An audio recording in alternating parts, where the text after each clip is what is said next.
Welcome back to the channel. I want to show you guys split tone and a cool little invert color. We got this shot here. Originally started out like this, and I have a single plug-in on here.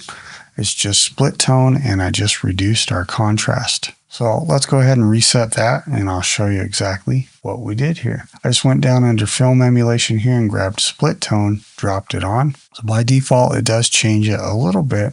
I think I went with strong, so you have a few different versions. Custom gives you a chance to do the shadow and the highlights by itself. I just went with strong. This starts giving you your split tones. So as we move the pivot here, you can see it switching the split tones.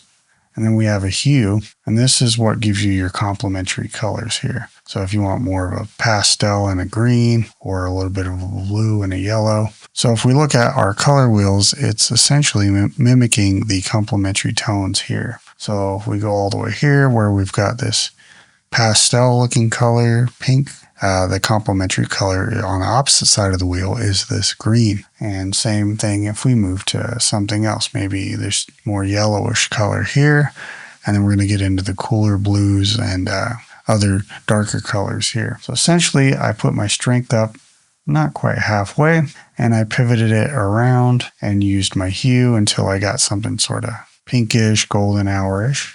And then I don't have anything else going on as far as the color space overrides, and I left the blend at 100. But what I did do is pull down the higher contrast point here just to reveal these mountains in the background and kind of give a little more reveal in the sunset.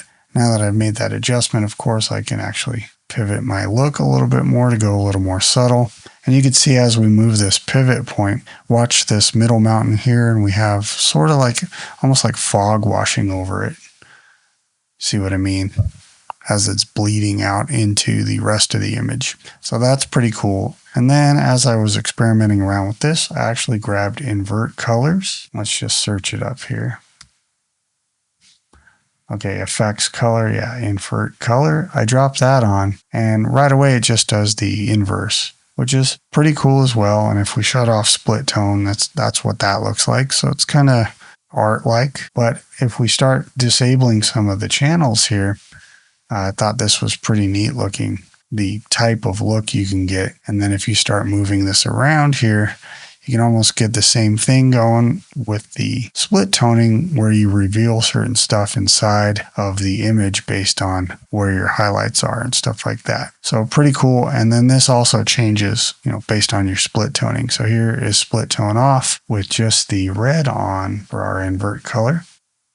So you can see almost like artwork or pastel artwork. And then if we turn split tone on, of course I messed with our contrast curve, but you can see the different type of looks you can get with the invert color and the split tone. Pretty cool. And then if we move the strength, that also changes the invert color look quite a bit. But I thought that was a pretty cool effect that could be used for maybe thumbnails or some kind of composited shot or something like that. All right, that's it for this video. I just wanted to show you guys a couple of these cool little plugins that hide on the color page that you might not be using all the time. All right, if you found that helpful, consider giving me a like and subscribe.